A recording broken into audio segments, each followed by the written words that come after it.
By the time the sun sets tomorrow evening, the invasion of our borders will have come to a halt, and all the illegal border trespassers will in some form or another be on their way back home.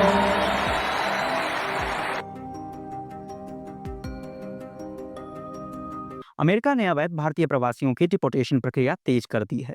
राष्ट्रपति Donald Trump की सख्त aversion नीति के तहत अब तक 205 भारतीय नागरिकों को वापस भारत भेजा जा चुका है।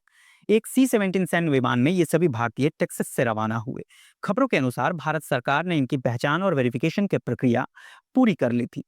ट्रंप प्रशासन ने भारत सरकार को 18,000 अवैध भारतीय प्रवासियों की सूची दी है, जिन्हें अमेरिका से बाहर निकाला जाएगा। हाल ही में प्रधानमंत्री नरेंद्र मोदी और डोनाल्ड ट्रंप के बीच हुई बातचीत में यह मुद्दा उठा और भारत ने नागरिकों को वापस लेने की सहमति दी।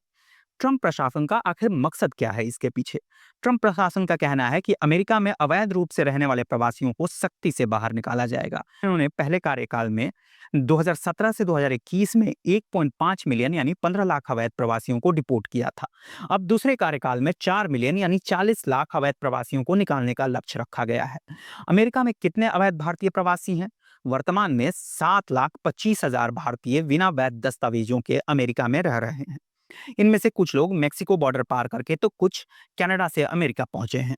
आखिर कैसे होती है ये पहचान? अगर हम ये जानने की कोशिश करें तो अमेरिकी agency immigration and custom enforcement agency है, उसने भारत को 18,000 प्रवासियों की सूची दी है, जिनके दस्तावेज भारत सरकार के रिकॉर्ड्स में मिलाए गए हैं और वो पाए गए हैं। भारत अमेरिका संबंधों पर आखिर इसका असर क्या होगा? भारत और अमेरिका के बीच माइग्रेशन नीति को लेकर लंबे समय से मतभेद रहा है।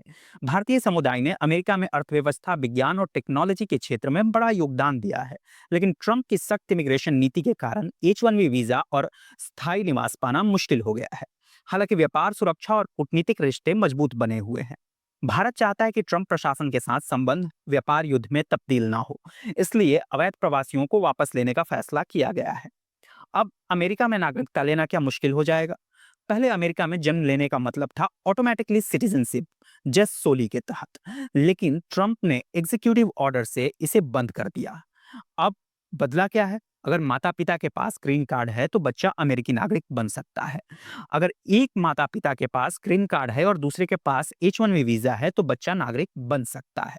अगर दोनों माता पिता H-1B वीजा पर हैं तो बच्चा अमेरिकी नागरिक नहीं बन पाएगा। इस फैसले से लाखों भारतीयों के सपने टूट गए हैं, जो अमेरिका में बसने और अपने बच्चों को नागरिक बनाने की योजना बना रहे हैं। अन्य देशों में डिपोर्टेशन की अगर स्थिति हम देखें तो अमेरिका ही नहीं, दुनिया के कई देशों ने अवैध प्रवासियों पर सख्ती बढ़ाई है। सऊदी अरब 2017 से 2019 में अगर हम देखें तो 3 करोड़ प्रवासियों को निकाला। यूनाइटेड किंगडम ने 2017 से 2018 के बीच 1,000 डिपोर्टेशन की। ऑस्ट्रेलिया ने 2018 में 3,000 प्रवासियों को बाहर निकाला। मलेशिया ने 2019 में 3,000 लोगों को डिपोर्ट किया। कुवैत ने 2018 में 10,000 प्रवासियों को निकाला। यूएई ने 2020 में 5,000 प्रवासियों को निर्वासित किया।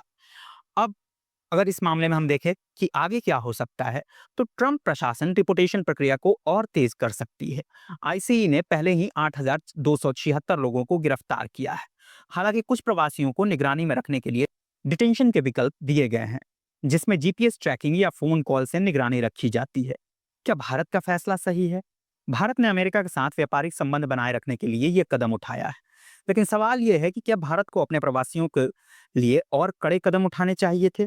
आपकी राय क्या है? आपके हिसाब से भारत का 18,000 अवैध प्रवासियों को वापस लेने का फैसला कितना सही है, कितना गलत है? कमेंट करके हमें अपनी राय जरूर बताएं। जुड़े रहें सनमार्ग के साथ। हमारा नाम अभिनव उपाध्याय।